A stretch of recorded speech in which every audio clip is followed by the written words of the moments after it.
This episode was pre-recorded as part of a live continuing education webinar. On-demand CEUs are still available for this presentation through AllCEUs. Register at allceus.com/counselor toolbox. I'd like to welcome everybody to today's presentation on temperament, understanding extroverts and introverts.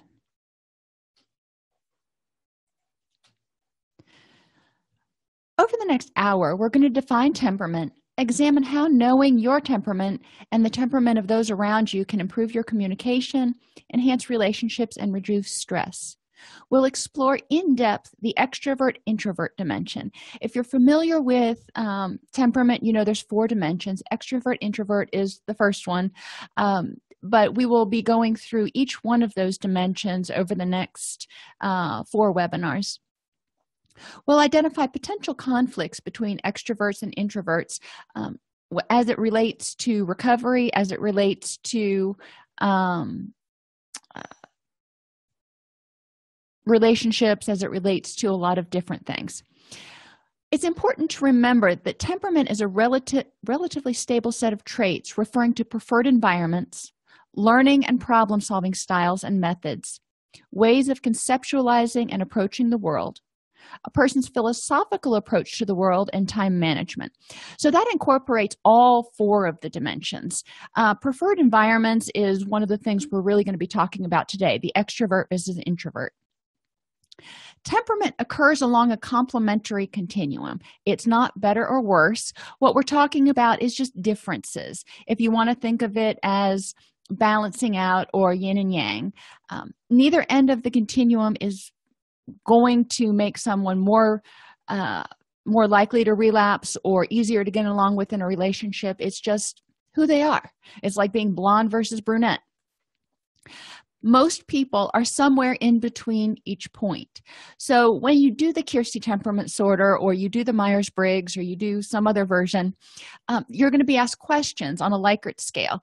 And it depending on how extreme you answer, whether it's a 1, like something that you feel is never going to be important to you, versus a 5, something that you feel is always important to you, or the person who answers 3 most of the time because they feel it's most of the time it's important, but it could go either way.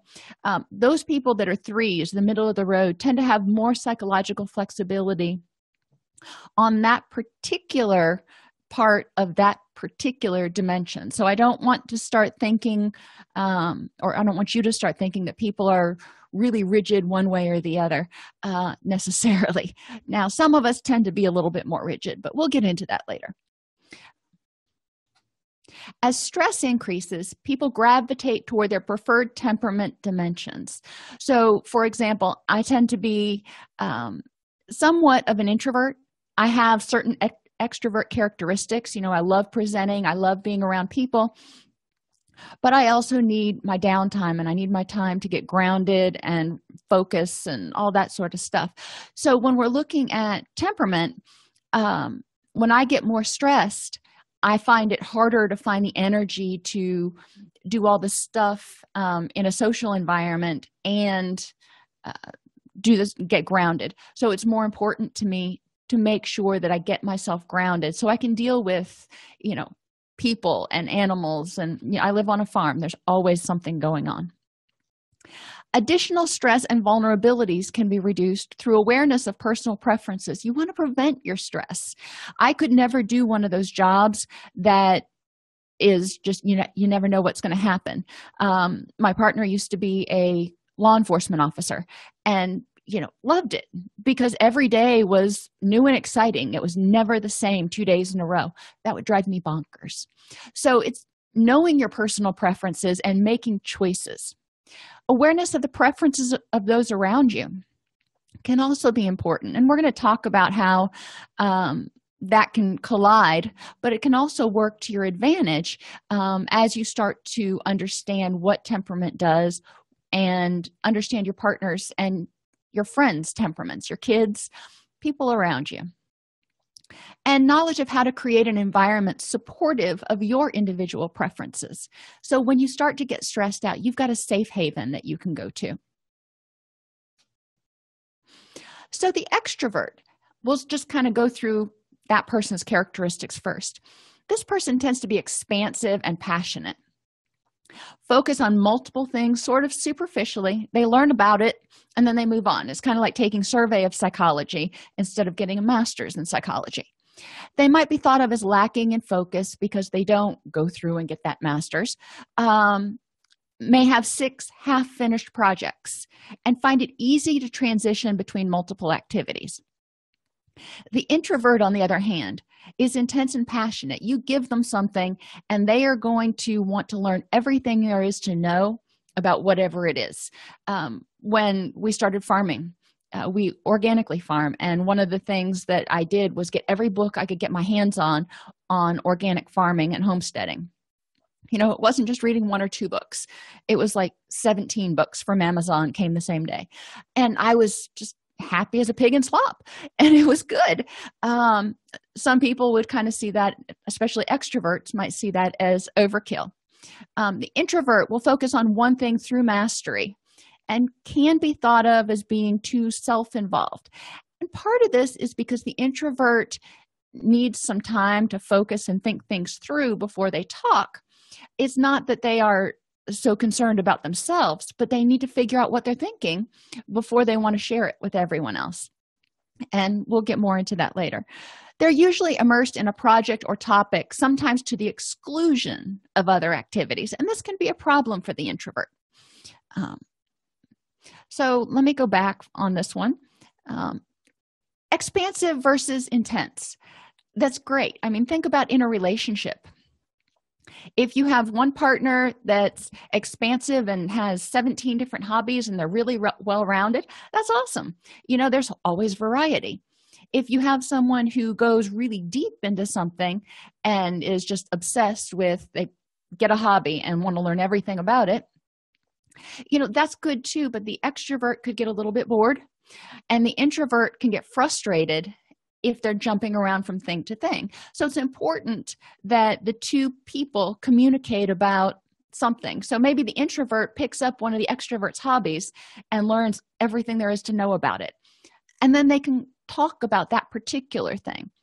Understanding that the extrovert, like I said earlier, is kind of like the survey of, and the introvert is somebody who's going to learn everything there is to know.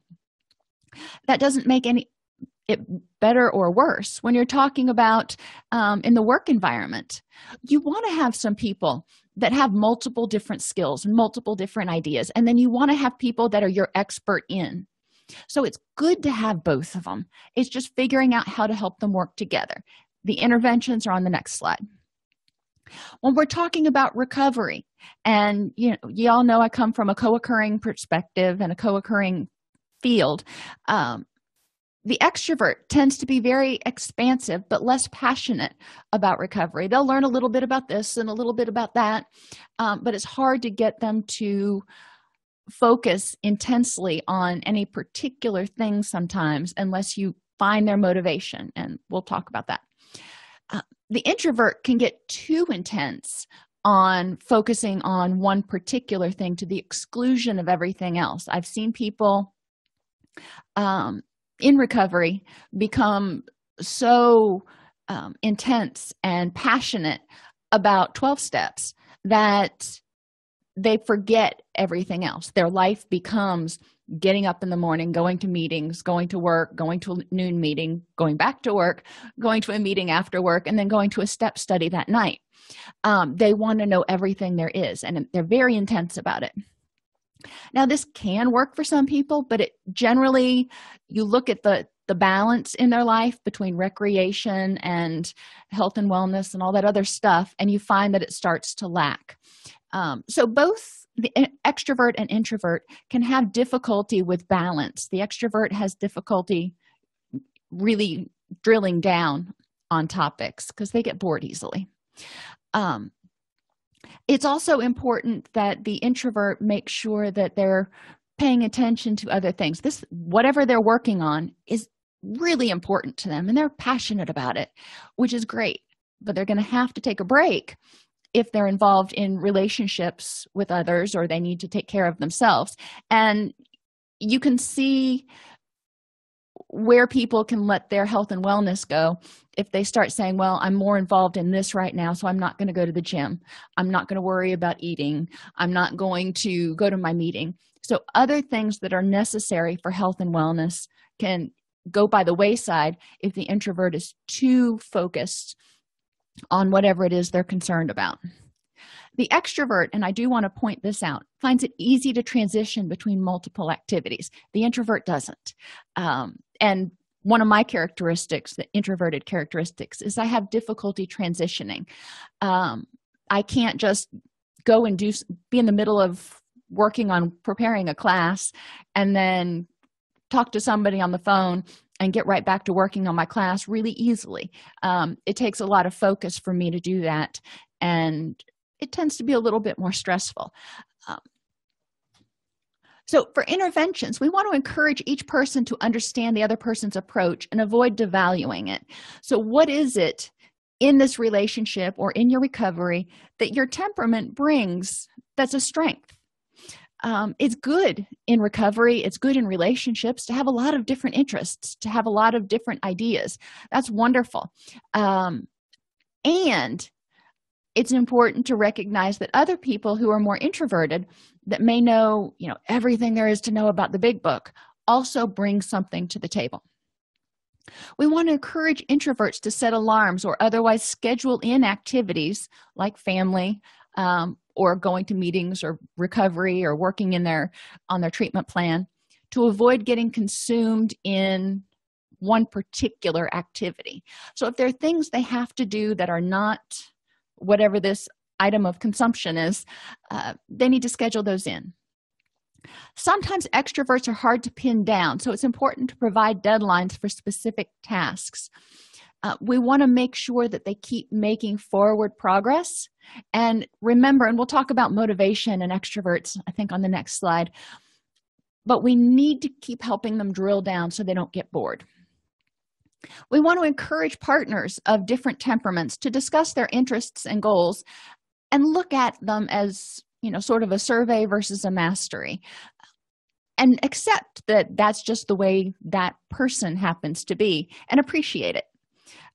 If it pertains to something like cleaning, recovery, etc., clearly define what the goal is in observable, measurable terms. And what do I mean by that? Well, if you take an extrovert and an introvert and you put them in a room and you think survey versus mastery, and you say, let's clean this room, the extrovert may tidy things up a little bit. The introvert may be down on their hands and knees doing the baseboards. So what is it how is it that you define clean? How is it that you define successful completion? How is it that you define recovery? For example, the extrovert may define recovery in terms of not using. The introvert may have a much more detailed description of what that means. So for social support, now we just talked about having difficulty making transitions between things and being very interested in a lot of things. I don't like the word superficial because so often it's taken negatively. The survey versus mastery. You have that kind of thought pattern. You have that kind of environmental interaction with that person. They need different environments. The extrovert is generally easy to get to know, whereas the introvert is more difficult to get to know. The extrovert likes meeting new people and having a lot of friends or acquaintances, and they will talk to anybody. And that's how they think. That's how they work. They know what's going on around them better than what's going on inside them. They tend to be very open and chatty and find reciprocal self-disclosure quite easy. Extroverts get energy from other people. Introverts are drained by other people. It's not that they don't like them. It's just that it's exhausting to pay attention to what's going on around them all the time. The extrovert talks things out in order to figure things out. So you'll find an extrovert with a problem will call up a friend and try to brainstorm. An introvert will go into their room or sit down at a table and start writing pro and con lists or something. The introvert ponders and then talks. The extrovert talks while they ponder. Important point for recovery and relationships. Now, the introvert is more difficult to get to know, and they have to exert effort to meet new people. So think in a relationship how this could be a problem. If you have an extrovert that likes being around people, draws energy from being around people, loves crowds, is really chatty, really friendly, and their partner's an introvert, and that's just exhausting, then social interactions can be challenging. You can find that the extrovert will want to be in a situation like a big meeting or a group situation or for parties. They love being at big parties. The introvert's happier with dinner with a couple couples, or going, if we're talking about recovery, going to a step study or individual counseling, something that is less, where there's less input from a lot of other people, because they're just taking all that in and trying to process it, and they don't process it the same way the extrovert does. The introvert is more likely to know what's going on inside them than what's going on around them. So the introvert has taken time, they're kind of grounded, they have an idea about what's going on inside them, but they may not be as aware of the positive and the negative going on around them. And when they're submerged in that, it can be exhausting because they know what's going on inside, then all of a sudden they're bombarded. It's just how they deal with things. They like to think before they speak, which makes them seem more reserved, and they find connections with others during post-event processing. If you've been in a relationship with an introvert, whether you're one or you're an extrovert, it doesn't really matter, you might find that driving home after a gathering or a party or a class, the introvert will talk about things or will listen to the extrovert talk and then start to draw conclusions and go, yeah, I actually did think that we had some things in common.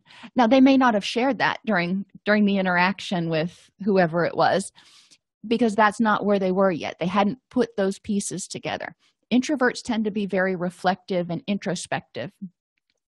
Extroverts are what I call active learners, and they tend to learn and process as they go.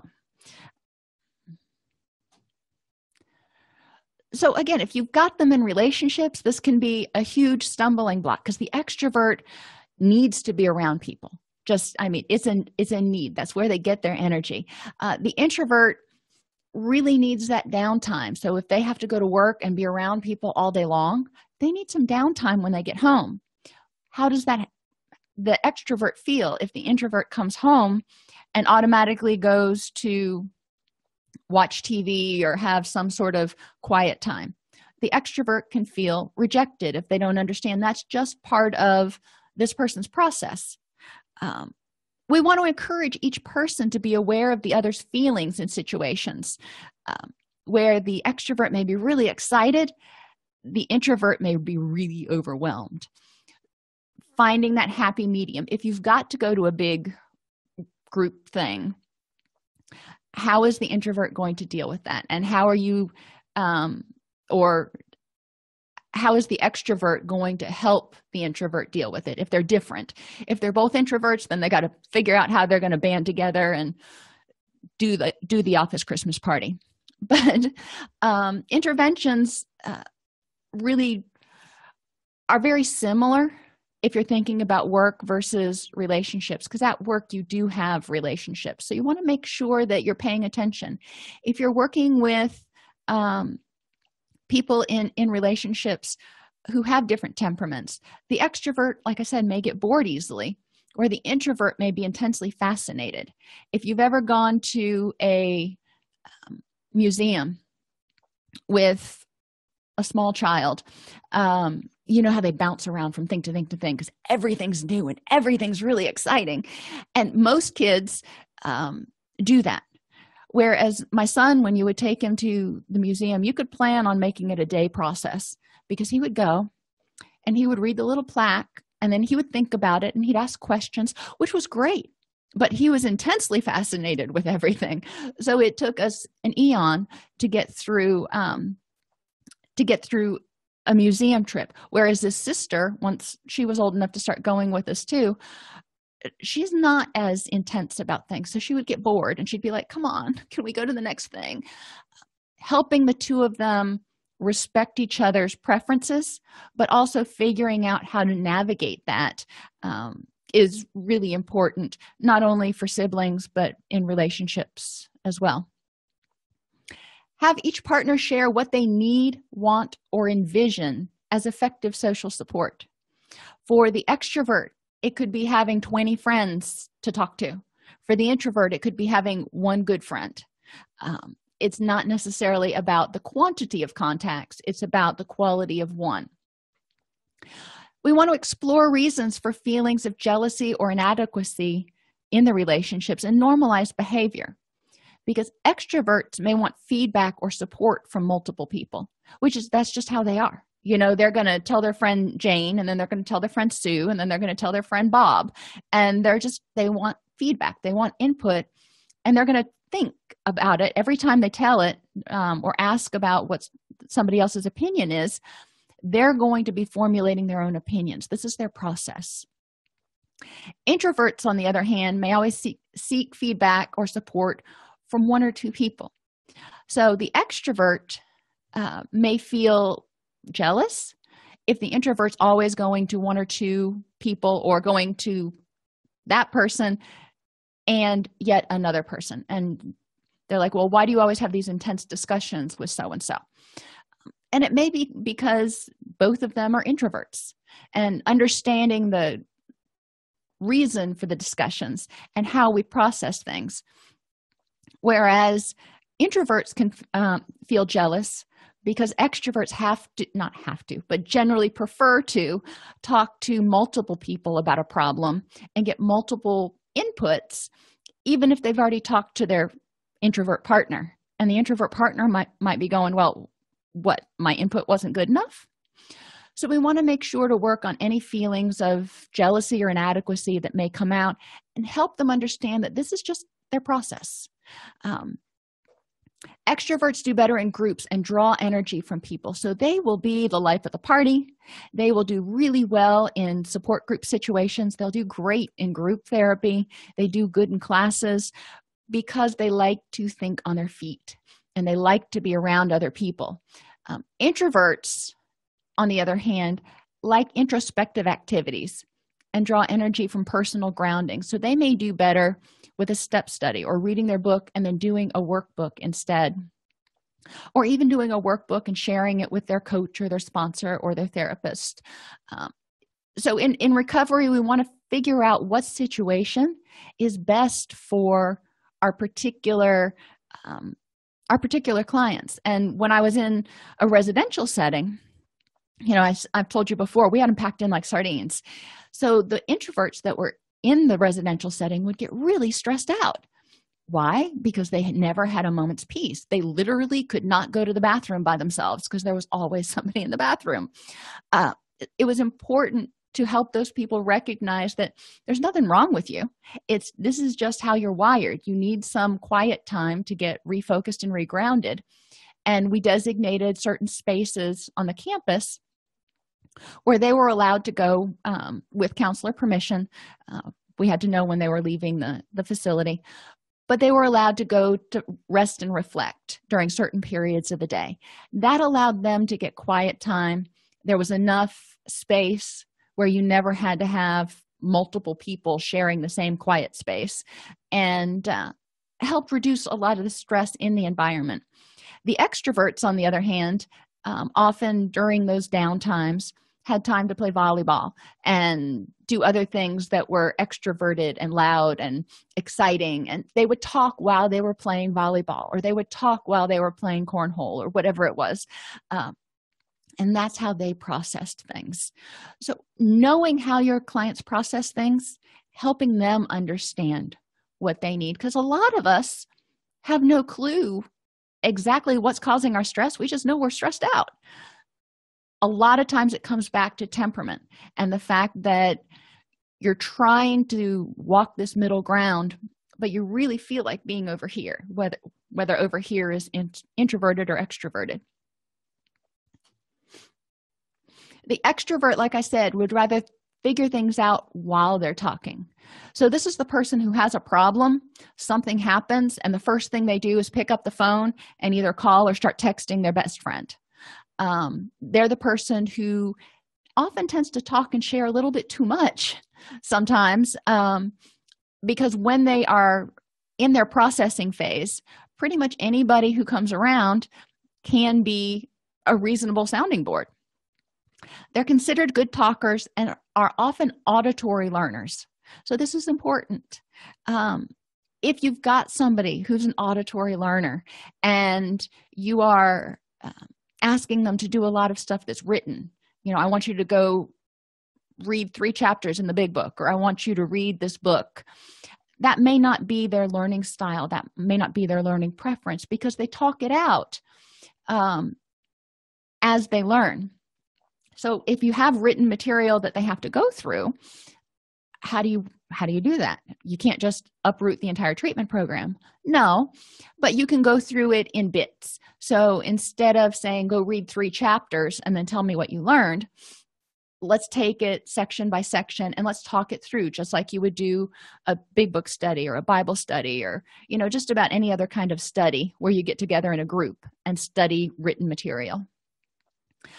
Introverts figure things out and then talk. So again, going back to a relationship where you've got one extrovert and one introvert, if the introvert and extrovert get home at the same time, this can be a highly conflictual situation, because the extrovert wants to tell the introvert everything that happened during the day and process it.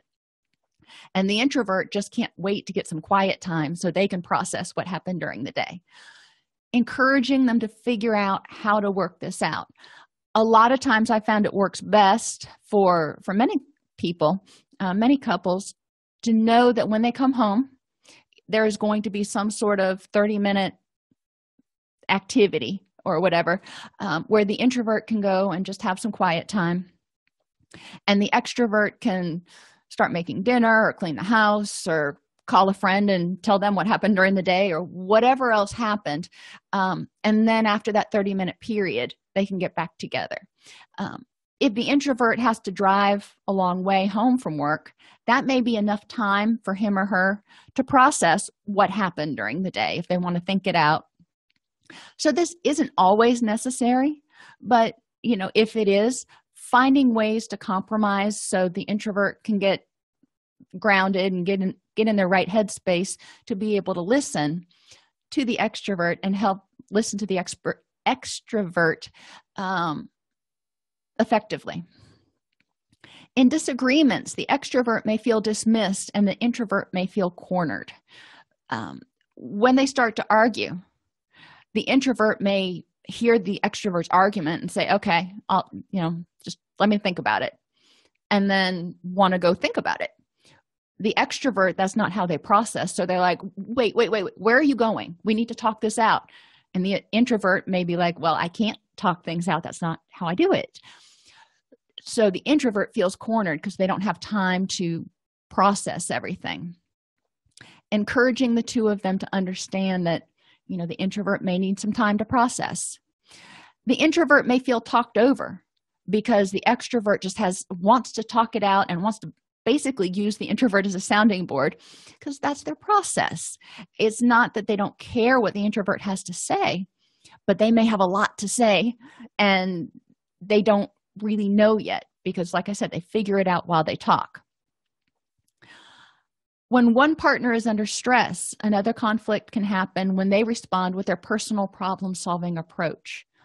So if the introvert is under stress, and the extrovert responds by going, well, let's talk about it. Let's talk about it. You can tell me everything that's going on, and then we'll figure it out together. And the introvert gets really irritable and says, no, I just need some time. It can cause some conflicts. Again, feelings of rejection and isolation and all that stuff can come up. In counseling, we can help people process, is that really what was going on? And where is this stuff coming from? A lot of it is quelled, if you will, just by educating both people that this is a process. We don't all solve problems in the same way, because a lot of people haven't ever stopped to think about that. Interventions that can work with these two on this particular dimension: allow the extrovert to say their piece in an argument, validate understanding. So if you go back to rules for fair fighting, paraphrasing, making sure you understand what the extrovert has said before you go process it is important, because otherwise you may be processing the wrong stuff.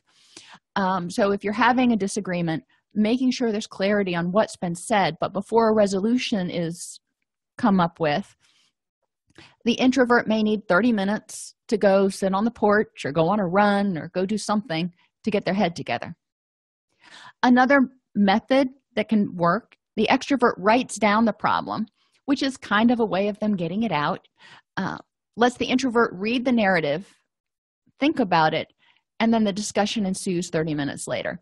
One of the cool things, if the extrovert will write it out, is a lot of times they will write it and then they will erase and rewrite to make it clear. So while they're writing the narrative, they're clarifying it in their own head. Now, I said they're often auditory learners, so a lot of extroverts just don't want to do this. And, I get it. So if that doesn't work for them, that's fine. Understand your partner's process and develop a system to allow them to work through it. Because not every partner is going to come home and say, you know what, I had a really rough day today and I need 30 minutes to get my head together. Just, and I'll be in a while. So it's important that the other partner understand that, sometimes Sue's going to come home from work and need 30 minutes to take a bath or take a shower or go on a run or do something before we talk about our day. And it's not that I'm not important. It's that she or he needs to get their thoughts together. One of the key things here, because introverts know it's going on in them, but not as much around them, is the fact that they will have a bad day and they may come home and have their 30 minutes, get their head together, and then they'll be like, okay, problem resolved, and go about their business. And the extrovert's going to clue me in? What happened? Because the introvert's fine now. They feel okay, problem solved, no further attention is needed. Extroverts often want to be clued in, even if it had nothing to do with them. So, you figured out whatever happened at the office and figured out how you were going to deal with it. Clue the partner in. What happened? You don't have to go into great detail. Introverts may forget to ask about your day, even if they want to hear about it, because again, they're more aware, not concerned, but they're more aware of what's going on inside themselves because they are reflective. And they a lot of times we assume that everybody's like us, so they may forget to ask, how was your day? So extroverts may need to kind of initiate the discussion, because extroverts are the talkers, introverts are the listeners. Extroverts often need to verbally process their day to figure out kind of what's going on inside themselves. They may come home and they'll be like, I'm exhausted. Let me tell you what happened today. And just get it out so that's how they lay things out. If you want to think of talking as laying things out. So they need that kind of time. Introverts in recovery may need external feedback for perspective. Because introverts know what's going on inside themselves, but addiction tends to be a little sneaky. They may know they feel bad. They may know they're struggling. They may know they hurt, but they may not be able to figure out which direction to turn. Extroverts in recovery are a little bit different. They often are very aware of what's going on around them, but not aware of what's going on inside them. So it's important for the extrovert to be able to have someone, whether it's another extrovert, who can point out this is what's going on, and you need to be conscious of what's going on with you. Temperament and environment. Extroverts, again, they like energy, they like excitement, they like stimulus. So they often enjoy background noise like TV and radio, and they don't really mind clutter as much because it's not overwhelming. This input that they get from visual input or auditory input isn't nearly as overwhelming. Whereas the introvert may prefer peace and quiet and prefer organization.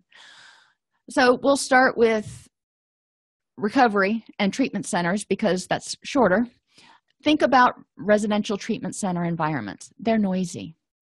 So having quiet time where people can rest, relax, reflect is important. But if you have extroverts who find it difficult to be in the quiet, that may be a treatment issue, that they've got so much stuff going on in their head that they don't like being in the quiet because they start to think. Or it could just be not how they are wired. And to relax, they need to have some sort of stimulation. Headphones can be an option. Going outside and listening to the birds, that's still stimulus input. And paying attention to clutter. If you've got people packed in like sardines, making sure that they're keeping their personal spaces relatively clean. I mean, let's be reasonable. It's not a white glove test. Extroverts can feel stir crazy if it's too quiet for too long. Now, they can stand periods of time, but if it's silence all day long, it can be overwhelming. And if you're going, when is it ever silent all day long? If you have someone who is in residential and maybe they're sick and they can't do anything, so they're not going out with everybody else to the groups and everything, it may get very, very quiet back there. And they may start to feel a little stir crazy, which could be good because it could be motivation to get out of bed, or it could be adding extra stress. So pay attention to what makes people motivated and comfortable. In relationships, if you live in the same house, whether it's a romantic relationship or siblings or roommates, the introvert can be overstimulated with too much noise. And, it can be as simple as city versus country. I couldn't imagine living in a city where there's constantly horns honking and this and that. And I think I would learn to tune it out, but initially it would be a little bit overwhelming hearing all that stuff constantly. I had a friend who used to live literally on the L in Chicago, and that train went by like every 15 minutes and didn't bother him a bit. But I just couldn't imagine trying to sleep through that. Other things like kids, dogs, television. There's often a lot of noise in various households. So understanding what each person needs is really important. The extrovert usually doesn't mind that much. Earplugs and headphones. If you need quiet and there's not quiet, make it quiet. If you need noise and there's no noise, or it's quiet time, headphones can help. Schedule quiet times at home if you have a lot of noise and stuff going on, or in the treatment center where there's going to be 30 minutes or an hour where people who need the quiet time can have it, and other people can find something to do. Create quiet spaces. Now, sometimes it's not easy to create a quiet time at your work or create a quiet time at your house, but you can create a space that is always quiet. So children know if mommy goes down to her office that we're not supposed to bother her unless, the house is on fire. Or at your office, if you have a quiet space where my staff used to know if my door was shut, that please don't bother me. I needed quiet time to get something done, unless it was an emergency, because I always had my door open otherwise. Anything to help you figure out how to get the quiet time you need, if you need that, is important. Likewise, if you need stimulation, figuring out how to make that happen. Develop your daytime work schedule to conform to personal preferences. We work 8 hours a day, 5 days a week. So that's 40 hours a week plus drive time to and from. So that's a lot of time each week that we're awake and in this work mode, work environment. So how can you create a situation where it conforms more to your preferences, whether you're around people and able to interact and socialize, or you need more quiet time and reflective time? If noise bothers you, you can add carpet and wall tapestries to absorb some of the noise, because blank walls and wood floors or tile floors are really noisy and echoey. Be aware of your personal stress times and arrange your environment accordingly. So again, if you've got two people who have very different noise and activity needs, it's important that they also understand when their stress times are. Hopefully it's not at the same time, but if it is, communicating about what is it that I need when I come home from work? What is it that I need first thing in the morning? You know, I'm one of those people who needs one of those cups of coffee that says, not yet, not yet. Okay, you can speak now. First thing in the morning is not the time to start bombarding me with stuff unless it's urgent. So it's important to understand that.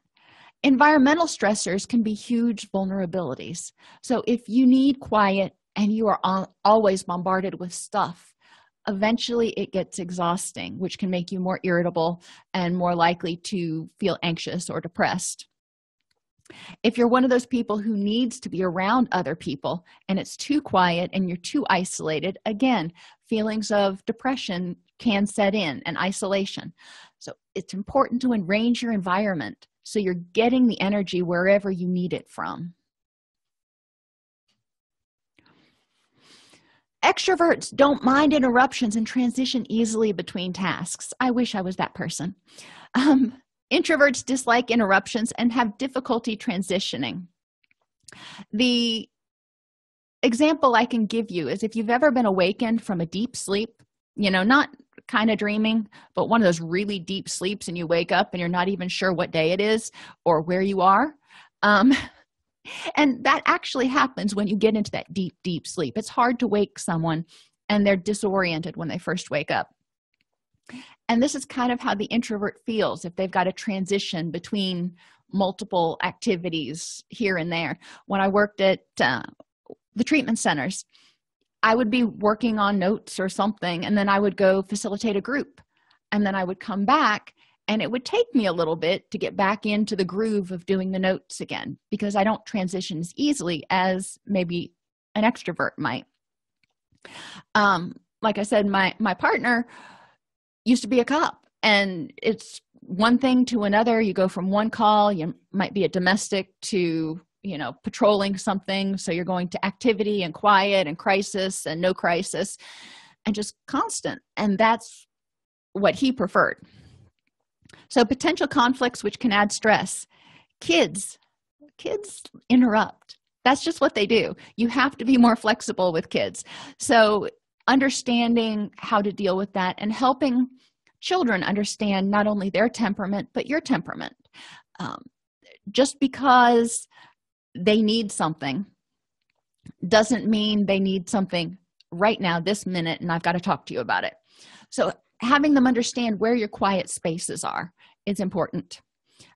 Pets, the phone, your partner, appointments, anything that is going to interrupt you or make you transition. If you're an extrovert, not a big deal.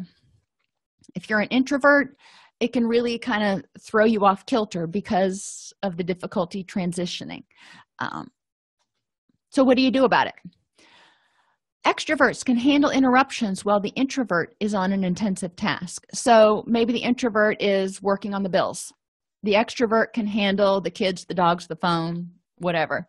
In treatment, the introvert may need time to process something. So extroverts can go do something else that is more active, more socially oriented. So they're not in the same space with the introvert while they're trying to do their intensive task. A lot of our clients would go back to their bunks when they were trying to work on assignments. So the rooms during the day were always labeled as quiet spaces. During the evening, not so much. So it enabled the introvert to go away from all of the activity. Introverts need to be aware of time and time sucks because they can transition so easily. They can get distracted. And, introverts can get too focused on something. And they need to be cognizant when they're doing something because they're so intense and they're not getting interrupted. They can lose hours. I've gotten into something before that I'm working on the computer, and I'll look up and I'll be like, oh, 3 hours have passed. Had no idea. So it's important that they use clocks, alarms, something, so they don't get too sucked in and miss family time, dinner, all those other things. Introverts can handle life while the extrovert gets things done. So we don't want the introvert to have to transition, but it doesn't mean that the introvert can't take a period of time and go, okay, I will focus on the kids and the dogs and cooking while you go do whatever you've got to do. Introverts need to schedule focus time around the needs of the family, recovery, and wellness. We say that recovery is a selfish program, which is true because people need to learn to schedule time for their own recovery, health, and wellness. But it's important to not have that consume everything. So it's important for them to schedule focus time that is recovery involved or wellness involved. If you're not in recovery, it's important to take care of your own self because you're not very good to anybody else if you're falling apart. And the family and work, whatever your priorities are, setting blocks of time for those things. The introvert needs blocks of time. They don't do well with just kind of multitasking. If you have an introvert in the house, kennel the dog and turn off the phone. Fido can be kenneled. They were cave animals. It's not cruel to kennel them for an hour or two. Schedule appointments so they don't interrupt your focus time. And sometimes it's not possible. My son's got a dentist appointment next week at 2 p.m, which is like smack dab in the middle of the day. No other time I could get it. Normally, I try to schedule them for either the beginning or end of the day. And introverts can create a transition ritual. For me, that is coming into wherever it is, making my coffee and sitting down, and then I'm focused again. I don't know why it works, but it works. So whatever your transition ritual is, not that I'm suggesting you take up coffee if you don't already drink it, but it helps me get my mindset for, okay, I'm going back to doing X task. If you think about it, we kind of do the same with elementary kids when the bell rings and they change between different courses. It's their time to go, okay, I'm done with social studies. I'm moving on to math now. Each person is a combination of some introverted and some extroverted characteristics. So you're not usually going to find everybody who says yes 100% to everything in one column or the other, which is good because it means you've got some flexibility. And you may not be completely rigid about some things. Remember, I said it's on a Likert scale. So for preference of not having interruptions, I'm kind of a 5 on that one. I really prefer not to have interruptions a lot. And the more stressed I get, the less tolerant I am of interruptions. So it's important to remember that. Knowing your own preferences can help reduce your own vulnerabilities to stress. So if you know you need quiet time, or you know you need to be around people a certain amount of time in order to feel energized, in order to feel good, in order to feel happy, well, then know that. Because doing things that are in line with your personality, that are in line with your temperament, are going to help you feel happier. They're going to help you feel more relaxed and at ease, which reduces your vulnerabilities to stress, anxiety, and depression. Woohoo! Knowing the preferences of your friends, family, and coworkers can help you understand more about how to interact in harmony with them, because they're probably different. As my kids have grown up, I've watched them become actually more solid in their temperament than they necessarily were as kids. But my daughter is very, very much like me. She's very structured. 8:30 we start lessons. 10 o'clock we take the dogs out. I mean, she's got a schedule and an alarm for everything. She's actually more rigid than I am anymore, but she's also very much an introvert. She gets stressed out being around a lot of people, whereas her brother just can make friends with anybody. He chats with everybody. So understanding their different temperaments and how different situations can make them feel stressed out as a parent is important to me, because then I can know kind of what direction I'm going. When we have martial arts tournaments, I know she's going to get a lot more stressed out than he is. And so I can work with her on talking about what's stressing her out and that kind of stuff. But I also know she needs quiet time. And if I'm constantly hounding her, hey, what's wrong? What's wrong? She's going to get a little cranky. Just like two people with depression may have different symptoms, two extroverts may have different extroverted traits. Like I said, they're not all 100% down the line. So don't just assume that since somebody's an extrovert, they don't transition well and they want to be around people all the time. And this is true 100% across the board. We're people. We're not that predictable. But it's a good starting place to go, okay, this person tends to be a little bit more extroverted or introverted. So when we start doing a treatment plan, let's think about catering to those needs and making sure that they are paying attention to those needs. If we're doing couples counseling, let's see if they're on the same page, or let's see if they're different. And if they're different, let's figure out how we can help them complement each other instead of contradict each other. So a quick assessment, just a quick idea when you're talking to somebody. Do you think it out or think then talk? Or talk it out or think then talk. So, thinking that out. My son, he talks it out. He'll talk to himself. He'll talk to the dog. He talks it out. My daughter wants to think it out and then talk. Are they friends with everyone, or do they stay with one or two people? Good to know. Gives you an idea about what kind of environments might be stressful. So if they go to a particular environment, or if they're getting ready to go to a big thing, you can help prepare them for it. We were supposed to go to an ice skating event, and I was really psyched because I wanted to go ice skating. I hadn't been ice skating since I was 8. But my daughter was like, no, not in a million years. If I have to go, I will sit on the sidelines, but no, I am not going to go ice skating. And, I respected her decision on that. It wasn't a mandatory fun activity. But that was too stressful to not only do something she'd never done before, but do it in front of 20 strangers. Can they, or you, focus on a task for an extended period of time, or do they need variety? Now, this is where my son differs. Both of them actually can get very focused on something and focus on it for an entire day or week, or he'll go down the rabbit hole, if you will, learning about something. And she does too. She tends to too. So as far as variety, neither one of them is very superficial on anything. Do they prefer quiet or active environments? So these are the big areas. These are the big questions to ask about introverted versus extroverted when you're forming relationships, when you're creating a classroom, working in group work, doing a treatment plan. The other questions to ask yourself is, when you're weighing or identifying the similarities and differences between you and someone else, what is it that you're bringing to the table? If you're an introvert, then you bring reflection and you're a good listener. So that's awesome. And they complement your traits by being good talkers. But the two of you can balance each other out.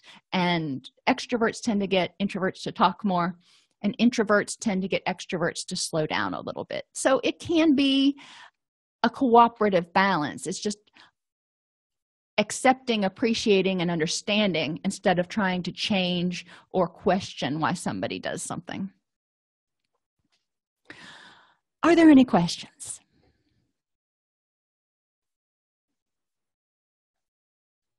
If you enjoy this podcast, please like and subscribe either in your podcast player or on YouTube. If you want to attend and participate in our live webinars with Dr. Snipes, you can subscribe at https://allceus.com/counselor toolbox. This episode has been brought to you in part by allceus.com, providing 24/7 multimedia continuing education and pre-certification training to counselors, therapists, and nurses since 2006. You can use coupon code Counselor Toolbox to get 20% off of your current order. If you're a podcast listener, especially on an Apple device, it would be extremely helpful if you would review Counselor Toolbox. To do this on your Apple device, go to the podcast app, search for Counselor Toolbox, select the icon for the podcast, tap the Reviews tab in the middle. You should then see an option to click Write a Review. We love to see 5-star reviews, so if there's anything we can do to make this podcast even better for you, please email us at support@allceus.com.